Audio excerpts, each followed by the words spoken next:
Mark asks, how to find QT girlfriend who is woke on JQ and wants to have 8 kids. You gotta make one. You gotta make one. Mold it. And the more of a virgin she is, the better. Meaning, if she's had one guy, that's better than her having 5 guys. Yeah. So go to church and then start telling her that the Jews killed Jesus. Yeah. She'll be like, oh my gosh, you're such a scoundrel. You're such a scoundrel. How could she say that? Oh my God. Yeah, and be sure to explain to her that Christ creates a new covenant and that the Jews are no longer God's chosen people. Mm-hmm. That God's going to burn them in hell for denying Christ. Dr. Murdoch loves that Christianity. Even if you're just a cultural Christian. I'm not even, theologically, I'm not really a believer, but I culturally, I think it's extremely...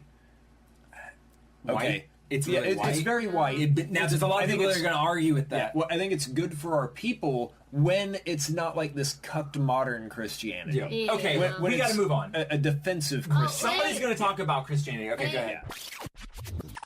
Dylan Grant says, do you think that Christianity was a tool invented in order to gradually turn Europeans into ghosts? We covered that in the first AMA. Yeah, and I don't really think so. Like, I don't think that was the original intention of it, because for 1,000 years it made us stronger. For 1,000 years it made us the enemies of the Jews. Because we did something they couldn't do. Well, because they killed Christ. Yeah. But it's only art and music. Yeah, it's I want to say the this because this is a misconception that we don't like Christians. That's a misconception. We like Christians. Dr. Murdoch is raising his daughters culturally Christian. Yeah. So the thing is, I like Christians. There's a lot of great morality in this. I've been recently reading. The problem is Judeo-Christianity. Yeah. That's the real problem. Well, here's the thing. I've recently been reading Pierce's biography, Fame of a Dead Man's Deeds. And in it, when he critiques Christianity, he says, when they had power, they would burn heretics at the stake. So I feel like, I don't know, I feel like any religion can become bastardized. Any religion can become dogmatic and can't change with new knowledge. It's susceptible. But you know what modern Christianity is. I don't know. It's not what cucked. It used to be. It's totally cucked. And to continue the line of thought about, every religion is filtered through the biology, let's talk about one of my favorite movies that I've seen in the past couple years. It's Silence. I think it's Martin Scorsese. I'm not sure. This scene is mild spoiler alert. If you don't want to check it out, check the show notes, and I'll put links to when in the podcast you can start listening again. But it's mild spoiler. But basically, it's these two priests. They're arguing about if Christianity can take root in Japan because of the people that live there, their philosophies. And again, they don't really talk about it, but I view it as a biological thing, and I think it's kind of hinted. I have labored in this country for 15 years. I know it better than you. Our religion does not take root in this country. Because the roots have been torn up. No, because this country is a swamp. Nothing grows here. Plant a sapling here and the roots rot. There was a time when Christianity here grew and flourished. When? When? In your time, Father. In your time, before you became like... Like who? Like them? Rodriguez, please listen. The Japanese only believe in their distortion of our gospel, so they did not believe at all. They never believed. How can you say that? From the time of St. Francis Xavier, through your own time, there were hundreds of thousands of converts here. Converts? Converts, yes! Francis Xavier came here to teach the Japanese about the Son of God, but first he had to ask how to refer to God. Dainichi, he was told. Shall I show you their Dainichi? Behold, there is the Son of God, God's only begotten Son. In the scriptures, Jesus rose on the third day. In Japan, the Son of God rises daily. The Japanese cannot think of an existence beyond the realm of nature. For them, Nothing transcends the human. No. They can't conceive of our idea of the Christian God. You're wrong. You're wrong. They worship God. God, our Lord. They praise the name of Deus. That's just another word for a God they never knew. I saw men die I did too. for Deus, on fire with their faith. Your martyrs may have been on fire, Father, but it was not with the Christian faith. I saw them die. I saw them die. They did not die for nothing. Indeed not. They're dying for you, Rodriguez.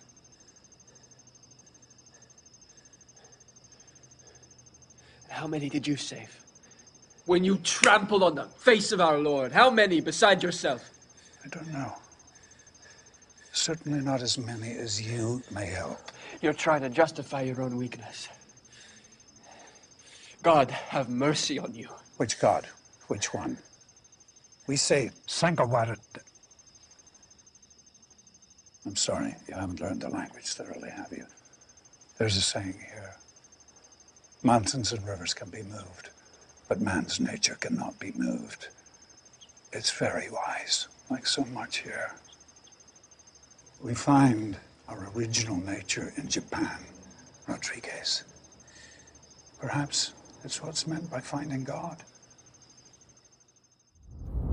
And along the same mindset, I don't think there's a need to kind of bicker between pagans and Christians. So that's the problem, though, is that you can't tell that to religious zealots. You know, people like Nick Fuentes is like, oh fuck, that fucking pagans, da da da. Like they despise them because they're. I mean, that's the thing, is if you truly believe, that's the problem. That's kind of the catch-22. We need to truly believe to have a healthy society. But if you do truly believe, you become dogmatic and kind of you can't have pragmatic relationships. You know what I mean? Like to team up. So I don't know. He's kind of just bombastic or whatever. So I guess take it with a grain of salt what he says.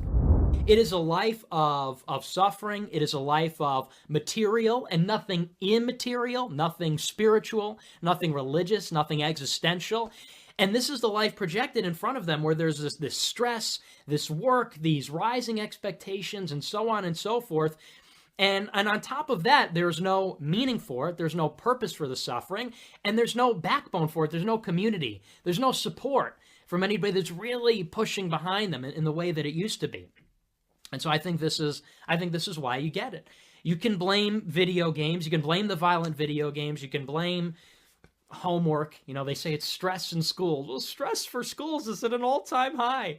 You know, and certainly that's a part of it. That's part of the neoliberal kind of crushing weight of the modern world. But deep down, it is this existential, it is a hole in the center of our young people, where they are furnished with everything that they could imagine materially. They are furnished with everything they could imagine in terms of, you know, if they're hungry or thirsty or they want, you know, other things, it's all right there for them. And they're pretty comfortable and they're pretty okay. But what's missing, what's empty, is the why. What's missing is the why are we here? Why are we doing it? Why are we trudging through why are we trudging through what do they call it? The trenches, you know, fighting this battle every day. Why are we doing this? Why do we have these stresses and things? For what purpose? To what end? Is it, you know, just to do it another day? Is it to be on this treadmill?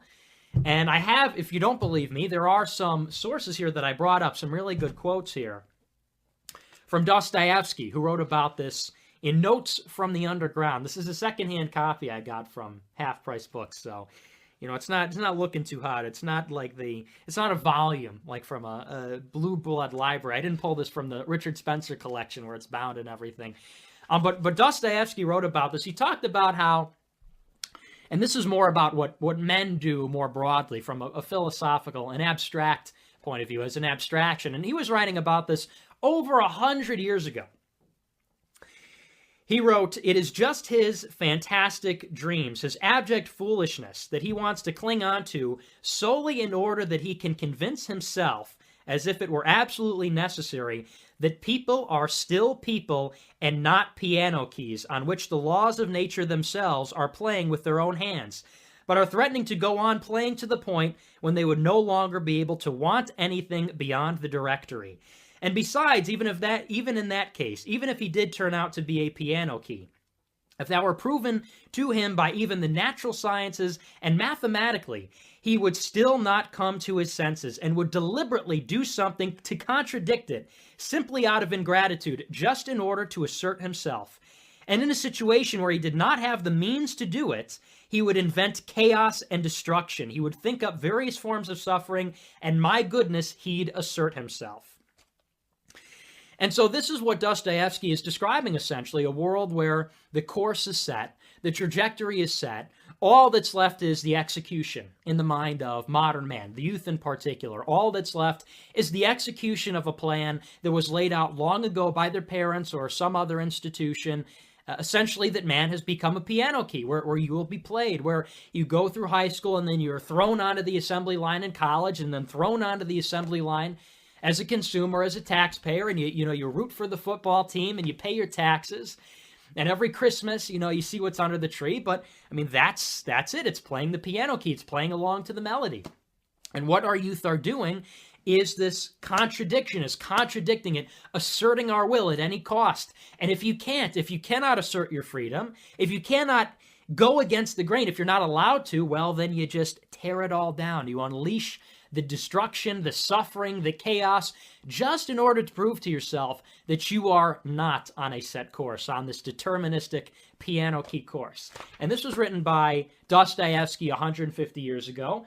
There's another great quote about this, not by Evola, but it's referenced by Evola in the book Ride the Tiger, another favorite of mine. If you don't know who Evola is, you're not a real conservative.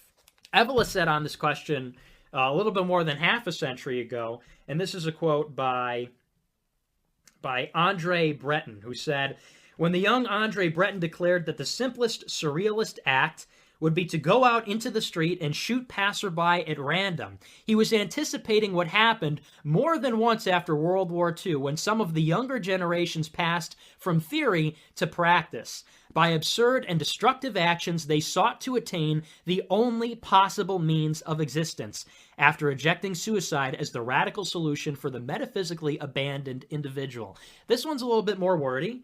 This one's a little bit more jargony. There's some $5 words in there. But essentially what he's saying is that with the death of God that was, of course, announced in Nietzsche's Thus Spoke Zarathustra, in terms of the intellectuals who were observing this pattern, when we had achieved wealth, when we had achieved a satisfactory explanation for the world on empirical and material grounds, that, we were floating on this rock, which is constituted of atoms, which are material, and there's an explanation for everything. Your unconscious and irrational impulses are explained by neurology or psychiatry or so on and so forth. What Evola is saying is that this was figured out 100 years ago. We figured out 100 years ago that we're living in the post-God period, the Newtonian God period, who set the world on a course as a clock and let it go. And since we discovered relativity and all these other things, we are living on our own now.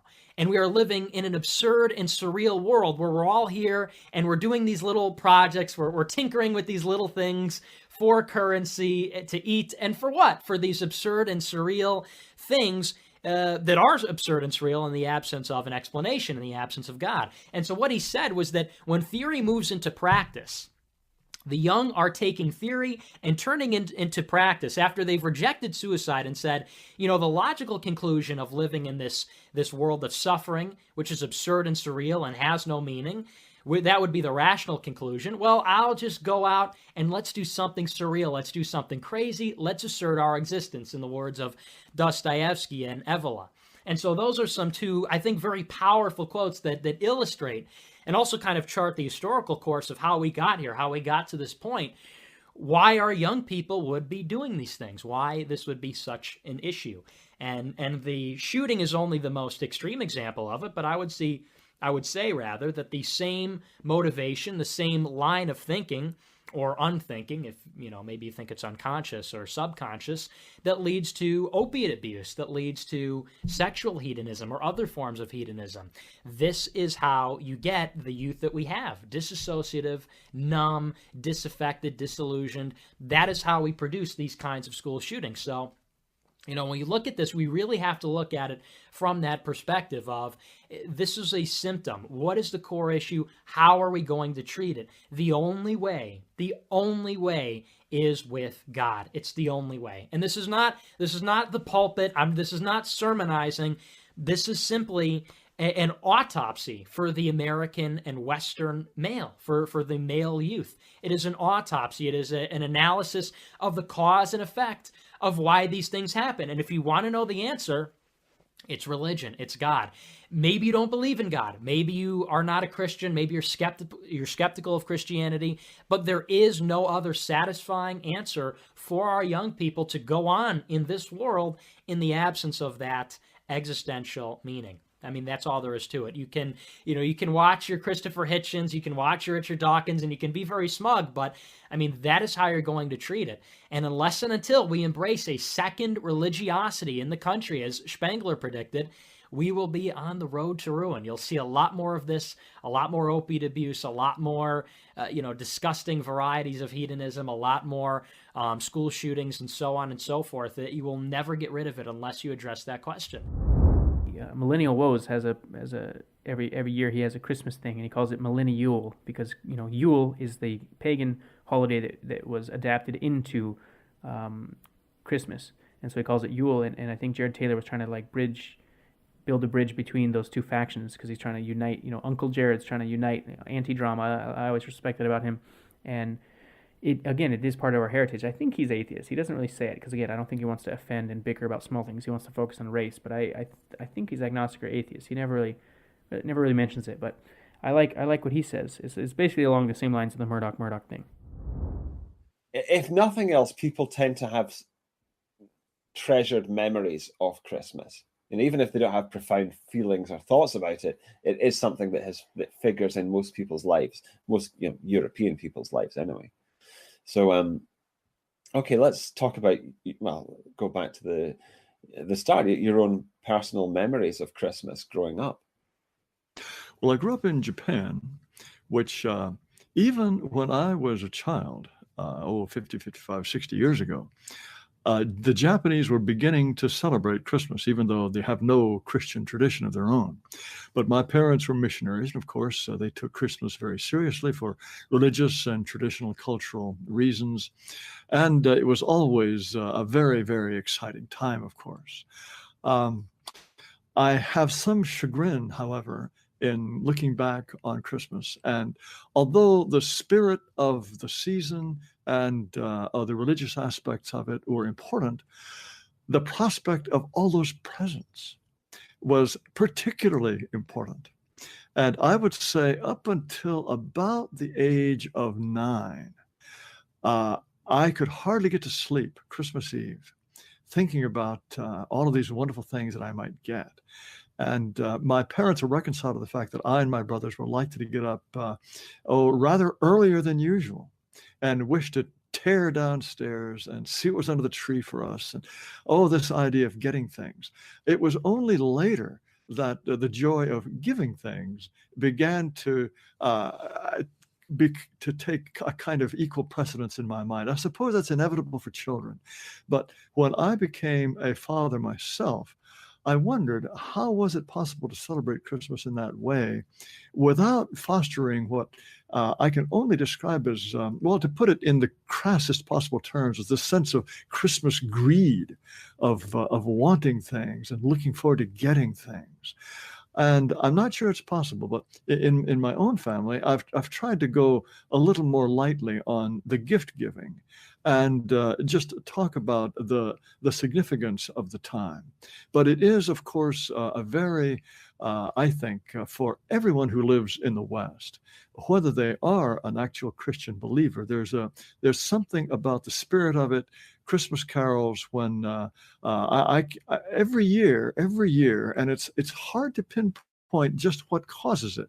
But there is a time when you first start hearing Christmas carols in stores, you think, my gosh, they're really trying to get you in the buying mood in a hurry, aren't they? But then the Christmas spirit does invade and envelop me. And I really do sense this, and I'll hear Christmas carols, or I'll hear hymns being sung, and I think, gosh, it really is Christmas. What a wonderful time of year. And so, yes, this is the high holy day and the primary feast of the Christian religion. And it's one that I continue to take great pleasure in. And I know for many people, Christmas is the only time they go to church, perhaps Easter. For years, I have played in a Christmas cantata for our local church. And this is one of my great pleasures. I play the clarinet and the saxophone, and we play the cantata, and then we'll often play Christmas carols and hymns. And so it is a time of the year that does infuse me with a real spirit that is unlike any other time of year. Oh, absolutely. And I wonder how did you experience it once you moved from Japan to America? Did it seem more natural, or how did it differ? I will tell you something. I came to the United States in the summer of 1968 when I came to university in the U.S. And that winter, I remember being thrilled that as Christmas approached, strangers in just the most ordinary transactions would wish each other Merry Christmas. And it thrilled me because I felt as though I was part of this universal appreciation, this universal spirit. You would buy someone in the store from someone, and that person would wish you a hearty Merry Christmas. And there was something about it, a communal tradition, a communal feeling of joy and expectation. It really quite thrilled me to be living in a Christian country and to be sharing Christmas with total strangers. That was my most vivid sense of, my gosh, it really does make a difference what country you're in. And Christmas is really part of the United States in a way that it's not in Japan.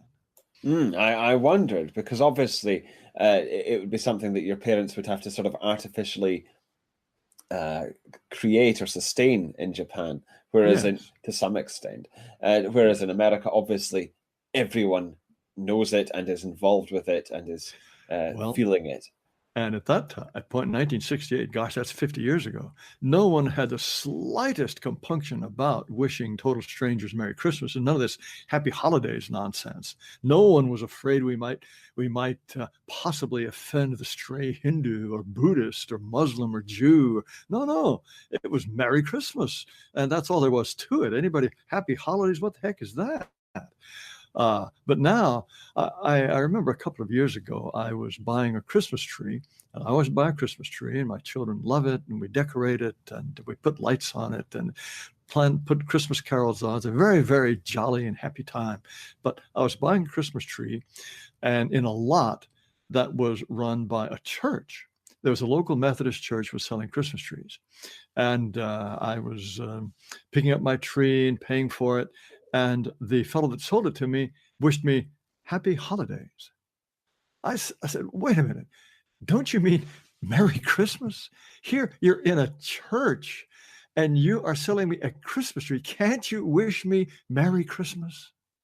I couldn't believe it. But it is though those who are Christians or who celebrate Christians have been so cowed that a man at a church selling you a Christmas tree is uncomfortable wishing me a Merry Christmas. How low, how whipped can we become? Yeah, it's just absolutely insane. And it's worrying as well, because that obviously is the seat, like a church is one of the seats of Christmas. It's what sustains it. So if even they are not going to do it, then we're in trouble. That's a terrible thing. Oh, isn't that I just felt smoke coming out of my ears. I was so angry at this guy. But there you go. He was rather sheepish after I got finished with him. I hope that he went on to wish Merry Christmas to a few more people, but I continued to. No, it's Christmas, for heaven's sake. And my children go to school where they now take winter holiday. It's not Christmas vacation anymore. It's winter. Oh, this stuff is just, it's infuriating. And as I say, it deprives me of that thrill I had my first Christmas in the United States, sharing this spirit, this feeling of being part of something, a tradition, a wonderful, beautiful thing with everyone around me. All that's gone. We're just to pretend that it's just a holiday, and it could be any holiday. oh no, it's absolutely infuriating. I mean, what makes it not just any holiday is, first of all, the religious underpinnings of it. Well, the Christian underpinnings, but then more and pagan as well. But more deeply than that, the European cultural and you could say racial history associated with it. It's our thing. It has been our thing for millennia. So even if you're not religious of any stripe, it still is something that you can identify with and feel very, very close to. Unquestionably. And it's impossible to understand our art, our music, our architecture, if you have no understanding of Christianity. Everything written by Bach was really a glorification of God. You can't listen to any of the masses. You can't walk by a cathedral. You can't go into an art gallery and understand any sense of what our tradition, our history is, if you don't understand at some level Christianity, whether you believe it or not. So this idea that some of people in the dissident movement, some of them want to turn their backs on Christianity, think that it's a universal religion that has helped poison us. I think there are many Christians now who are universalists in a very dangerous way. But Christianity was part of imperialism. Christianity was the religion of my ancestors who fought for the Confederate States of America. I think Christianity it does have in the New Testament passages that lend itself to that kind of self-destructive universalism, but Christianity itself need not be practiced that way. And I believe Christianity has been perverted and diverted in all kinds of ways and things that are actually more powerful than religion itself. And it seems for those who blame the universalism of Christianity for our current suicidal tendencies, it's odd that the United States and the West have become increasingly suicidal as they have become less Christian. So it's difficult for me to blame Christianity. And as I say, it's so much part of our tradition, part of our culture, that I can certainly bear no hostility towards it. And I'm very, very comfortable in a church service.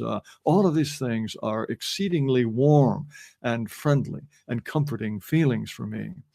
I recall once I was visiting the Cloisters Museum, which is in Upper Manhattan.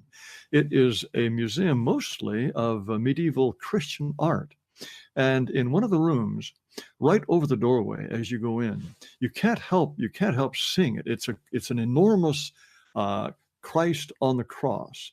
And it's not one of these sedate, look like he's practicing yoga, kind of very much at ease Protestant Christ on the cross. This is a suffering Catholic Christ on the cross. Very, very striking.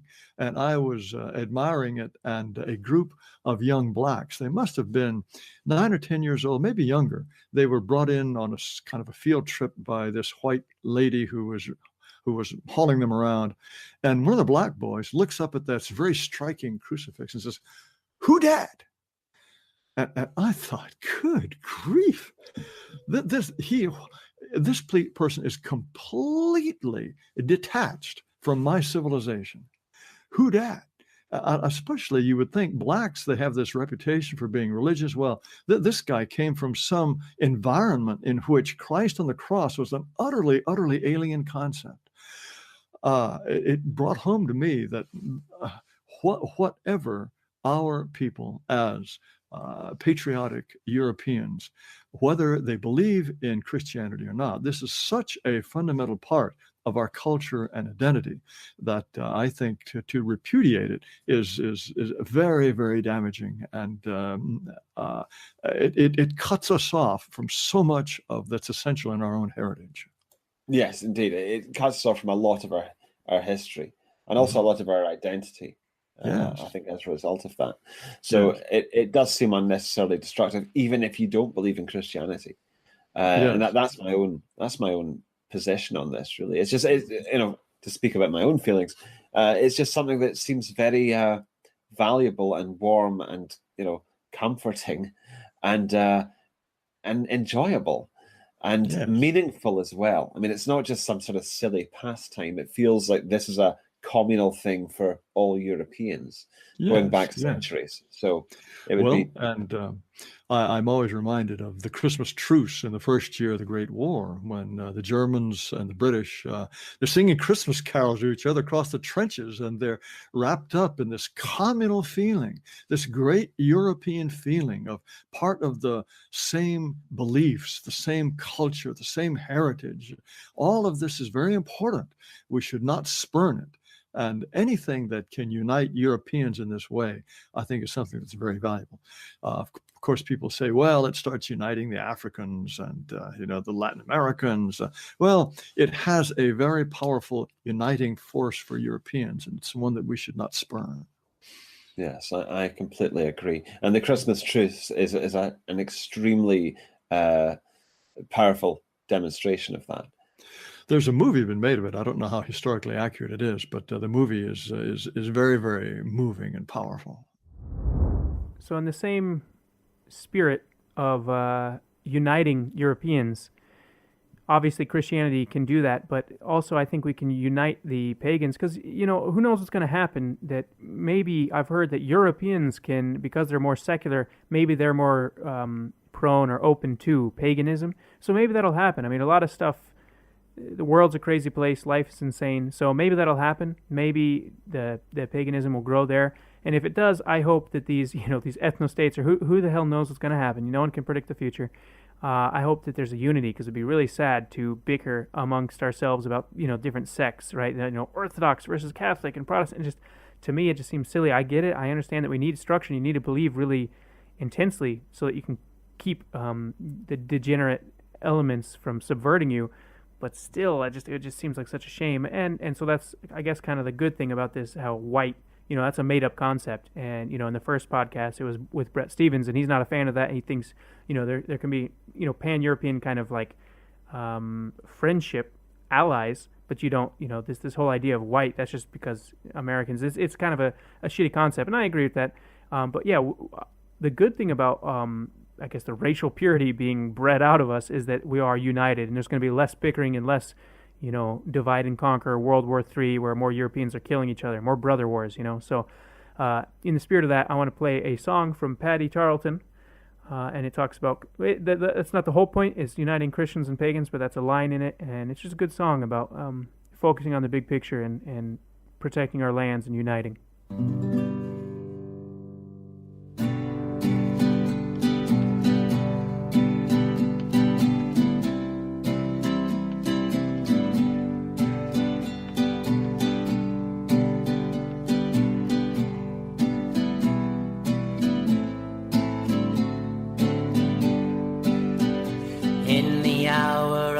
Darkness, let us never e'er forget the charlatans and traitors who will be with vengeance met. Yeah, we've taken blows and beatings, but they've never beat us yet. Our future's in our hands. Yeah, our past was all just pictures, 'cause they stole our present tense. A people with no will or way, while our leaders sat on the fence. Yet they call our sons their own when all their dirty wars commenced. But we ain't fighting for the merchants no more. Instead we'll be singing sovereignty and blood forever. Sovereignty and blood forever. Sovereignty and blood forever. Our future's in our hands. Yeah, they aim for those who lead us, muzzle mouths that speak what's true. They drove poor Venner to his grave, they shot Finnegum too. You're waiting now for answers, but the question is, will you take your future in your hands? Born into seas of strip malls, bare ground and rundown towns, the perversity of diversity made a hell of our hometown. Now the gander wants the goose to just give away what good he found. But where does that leave you and me? Sovereignty and blood forever. Sovereignty and blood forever. Sovereignty and blood forever. Our future Though we may despair when strife gets thick, we'll never hang our heads. And when we march within our hearts, remember all they said. Our resistance, our existence, who can say we ever fled? Our future's in our hands. Take comfort in your comrades, those loyal, those you trust. Mindless squabbling and infighting won't win the day for us. Come Christian, pagan, or without faith, yeah, brother, you're still one of us. Let's drive them all back to hell where they belong. Sovereignty and blood forever. Sovereignty and blood forever. Sovereignty and blood forever. Our future's in our hands. Well, we'll stand in open order when the minute it will strike. And march in song, our people strong, born knowing wrong from right. Yeah, the rats have got their numbers, but by blood and by birthright, our future's in our hands. Now to our youth, wrought with despair, know that beasts do not repent. You'll be screaming in the space if you don't stand up and defend. Oh, that's your worth, your blood and earth, and your people heaven sent. Do your bit and let the change in the winds push forth your will. Sovereignty and blood forever. Sovereignty and blood forever. Sovereignty and blood forever. Our future's in our hands. Sovereignty and blood forever. Blood forever. Sovereignty and blood forever. Our future's in our hands. It's in your hands. And another song, real quick. This one, I like the lyrics. It's a song from my childhood, Streetlight Manifesto. I think the whole album is like a concept album, and it's pretty anti-theist. You know, I believe he kind of became an atheist. I don't know. I'm sure you can Google it and figure it out. But anyways, the lyrics are more up to interpretation, though. And that's why it's better than most atheist albums and songs where they're just kind of like, I don't like you because you're poor white trash. And do you think there was a snake? You know, I went back and listened to Cursive, another concept album that's kind of anti-religious that I used to listen to. And it's called Happy Hollow.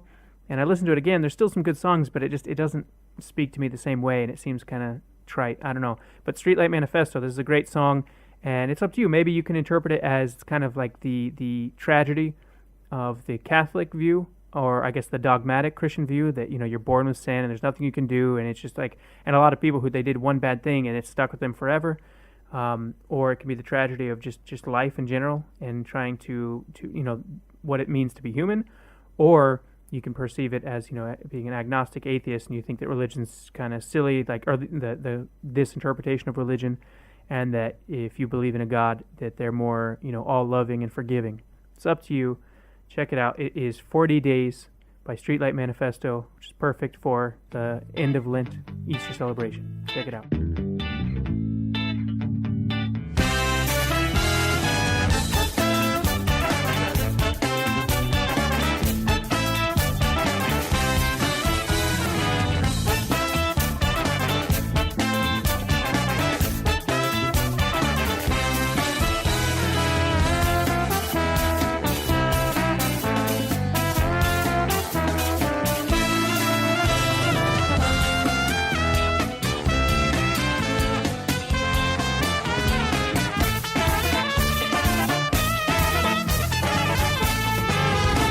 been 40 days I've tried, 40 ways you will never quite leave your sins behind. They'll haunt you, taunt you till the day you die. You will never really go. You think about it much, but you need to know how the story ends. So you sit around, even though you should just go. Tell your friends what you have heard. Show them all the lies unlearned. And when you really go, you will really know you were never meant for earth.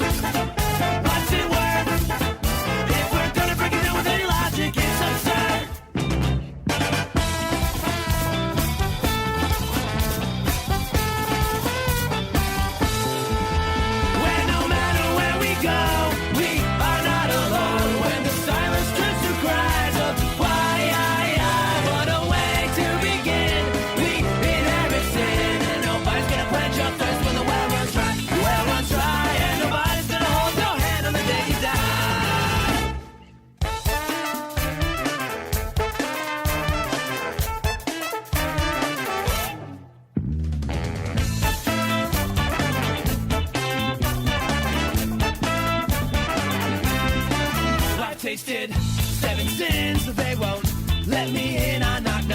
my neck 'cause I'm bruised and raw. Stuck in the middle with my blood and a puddle on the floor. We made our beds, we'll judge ourselves, and only then and there will we disappear to a final resting place. What a waste, so many decent people at the gates.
For more unifying, for people who say, oh, Christ is, you Christ cuck, it's just fucking Jews, you suck Jew dick, and you worship a Jew on a stick, and Jew.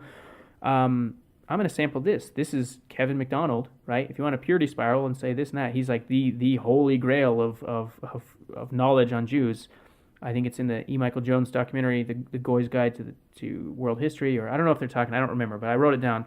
But he was explaining that Jews don't like Christianity. They have a disdain for Christianity because they have a long history of Christians persecuting them, okay? So whatever Christianity started as, it's not what it is today. Franz Boas was an intellectual of Jewish extraction. He came from Germany.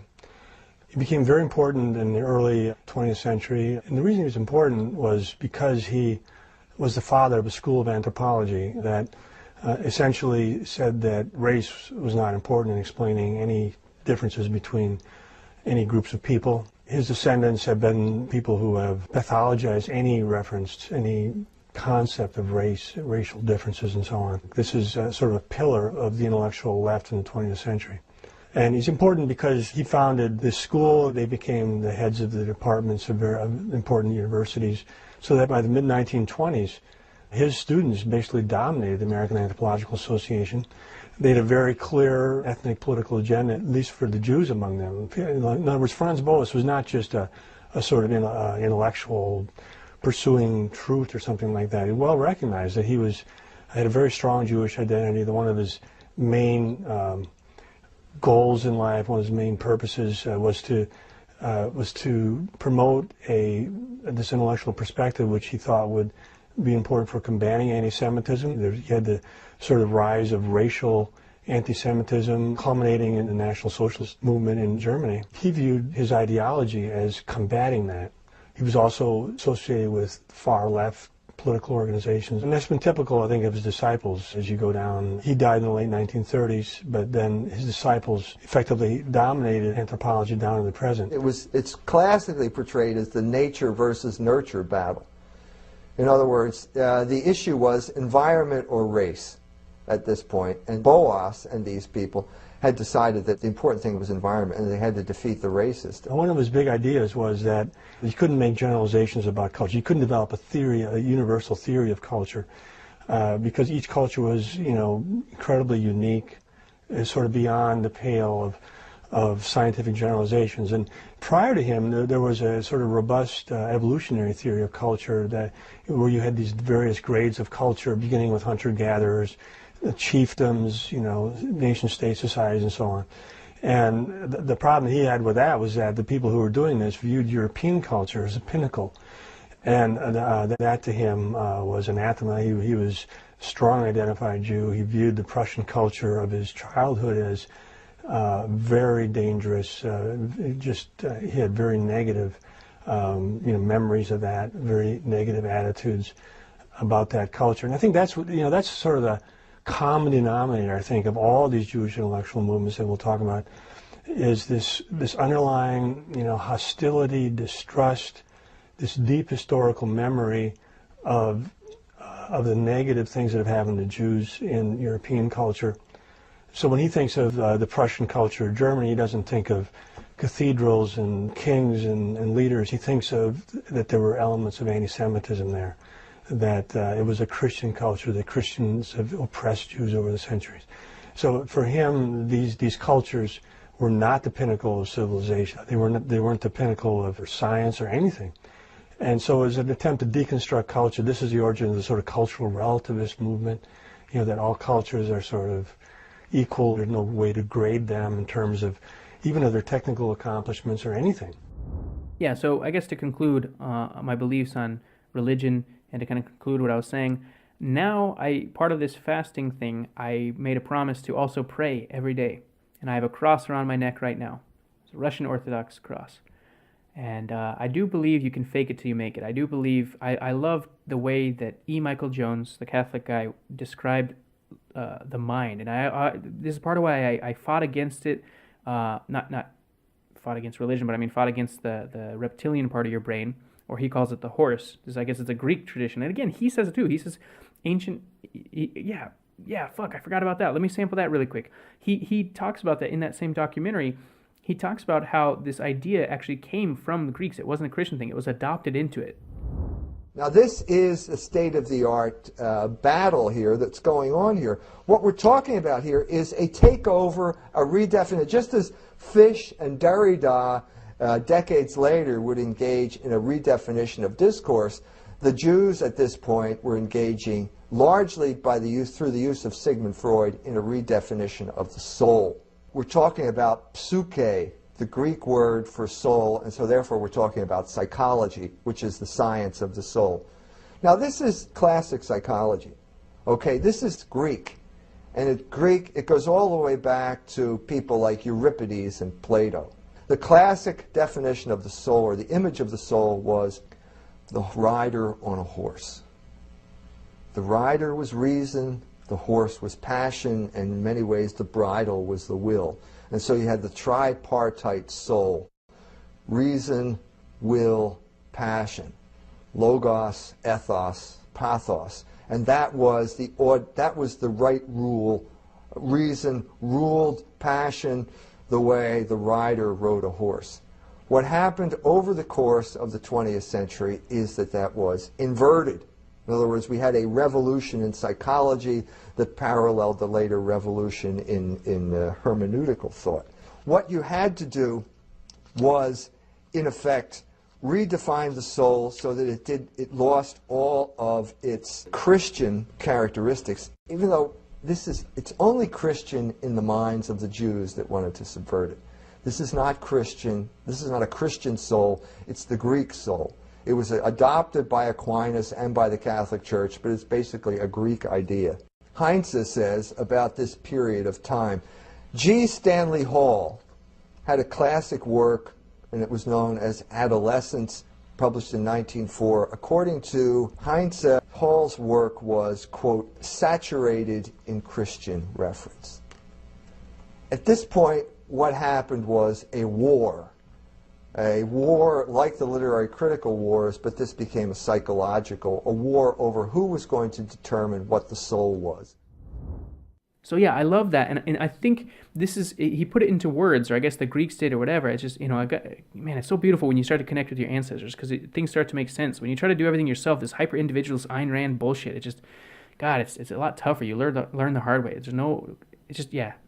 My life has changed because of this. I think it's a very beautiful thing, and I want everyone to share this.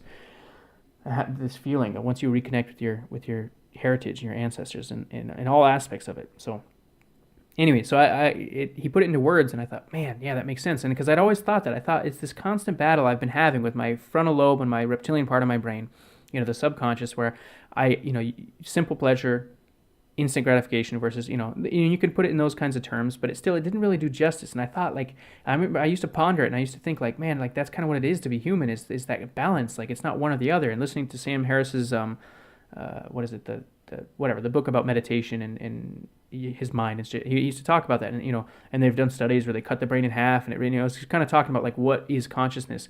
And I remember thinking, like, that's what it is. It's not one or the other. It's both. You get drunk and people say, like, that's not you, or like, oh, that shows this your truth serum. It's like, no, man, like, it's just changing the kind of the balance of power. But you are both. You wouldn't exist if you weren't horny and wanted to fuck everything that moves, because your grandpa and your grandpa's grandpa and da-da-da-da, they had that same thing, but they were also logical. They controlled it, and so you can't really you accept it as a whole. And I love his analogy, and I think that's what brought me to, again, like with the analogy of silence and stuff, that even if you're agnostic, atheist, whatever society you're in, you're going to have those same kinds of things that your ancestors had. And I don't want to say, again, I know that a lot of cultures did this, but it reminds me of the Ashalogos thing. He talked about the Scythians, which is the ancient ancestors that branched off into Slavs and Aryans and stuff like that. And he talked about how they were Stoics and they were kind of minimalist, and they would kind of test themselves. So they were Stoic before Stoics, man. And so I just think, like, I think it comes natural. So you can't really you can't fight your destiny in that sense. And so I think part of my appeal to doing Lent and doing this kind of stuff comes from that. So having said all that, talking about the logos kind of thing, and being the horse rider on the training the horse kind of thing, controlling it, using the horse. You need your horse, but being the one in control. I think you can fake it till you make it, is what they say. So you can pray every day, and you can kind of trick yourself. And this sounds gay, but I like Tony Robbins and a lot of the self-help people. I've been listening to a lot of these people, and I'll use a lot of their samples in the future because it's part of white pilling, right? And I like what he says, and I've been doing it, and it works great. Part of this fast, I'll tell myself, I say, I command my subconscious to X. And I heard him say that in, I think it was an interview or something, or maybe it was, I forget. And I think that's so fucking, I know it sounds stupid, but it's powerful. It works, man, if you believe it. And you're in control, goddammit. You don't believe this kind of stuff that, we're all animals and it's just natural and you should just be degenerate and da-da-da. No, man, you can control it. And the same thing is true. I think truly intelligent. So people, they say the smarter you are, then, the more depressed you are and blah, blah, blah. And I'm too smart to be a fucking atheist. And once you leave the matrix, you can't go back in. I believe that. I think there's, to an extent, it's really tough. I don't believe like other people believe, but I do believe if you do it every day, you can trick your fucking subconscious until you say, I believe in Christ. I believe in this and that. And so every day I prayed, and it was like I prayed before when I was agnostic, and even before, like I've never had that strong thing. I don't hear God talk to me because maybe it's bullshit. Maybe it's just you're just lying to yourselves. Maybe, again, kind of my beliefs is that we evolved higher intelligence because it's basically an upgrade in the system. You became smarter so you could get more food. The smarter monkey, right? So basically the more complex robot, the more complex computer program, right? Python script that scrapes stuff, the smarter it is, or more complicated, then the more efficient it is. So we kept evolving until, now there's a fucking a problem. Now we have consciousness, and we need to question, why are we even living? Why does this program exist? Why not just delete ourselves? And so then we also evolved. People say that, and I haven't looked into it, but I guess it's like the God gene. I think Chris what's his face? Richard Hitchens or whatever. I forget their fucking names. Richard Dawkins. Jesus Christ.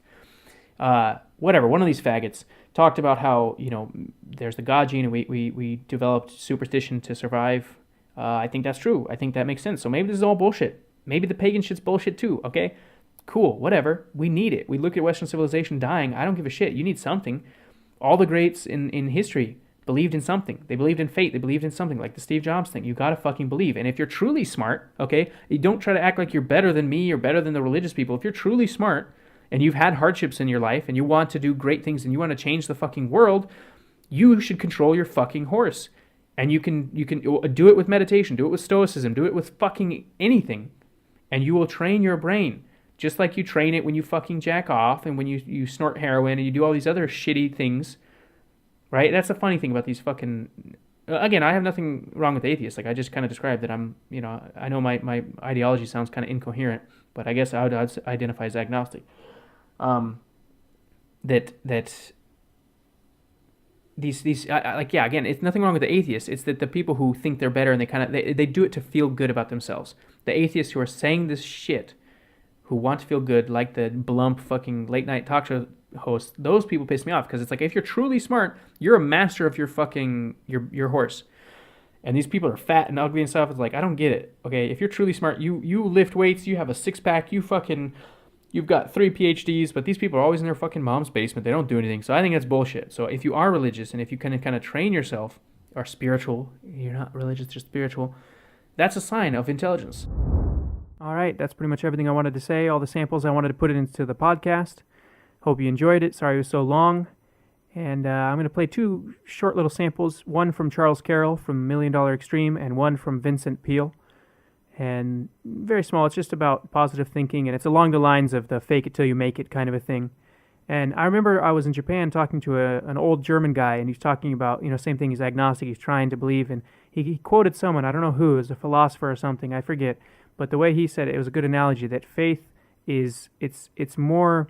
It's like jumping, and you always fall, and you have to. It's a continuous process that you might go through waves, and don't listen to the people who want to come off as like they're holier than thou, and they say, "Oh, I listen to God." And that's bullshit. I think we all struggle with it. The most devout Christians do, and so I like this. I think it's kind of like you can train yourself, and I'm not gonna lie to you. I'm not a Christian. I don't believe. I'm trying. I'm trying to train myself. So as much as I can say, oh, you got to train your horse, I understand it, and it might not ever be super strong, but even if it's there a little bit in the subconscious to give you that little extra push of confidence to keep fighting and to live your life, maybe it's worth it, So, and now I'm just going to play some beautiful hymns from all over the European world. Some of them French, some are in English, some it's like Russian, Georgian, and so if you don't like it, or if you get bored or you're busy, feel free to shut off the podcast. But I suggest kind of meditating and trying to, even if you're pagan, just try to connect with this aspect of your ancestors. This is a part of you. It's a part of your history as well. And it's just beautiful. I think it just sounds beautiful. So I will see you next episode. Good luck, Godspeed, and have a good one. What are you going to do? I know what I'm going to do. I care about the things that truly matter. Brotherhood, fraternity, loyalty, love, high vibration, positive projection. Satan is not shockingly powerful, not even remotely. It is letting things slide, and it is thinking those thoughts is what makes it powerful. Evil is so weak. You couldn't imagine how weak true evil is. It is the weakest thing in the world. All you have to do is shine a little bit of light on it, and it just rapes itself to death and disappears. It's so weak. It's such a bitch. Evil is so weak. It is mankind that gives it power through blindness and through projection. It's so weak. So weak. You could just kill it. It'd be so easy. The fact is, as you think, so shall you be. If confidence and happiness are what you want, flush out all your old, tired, worn-out thoughts.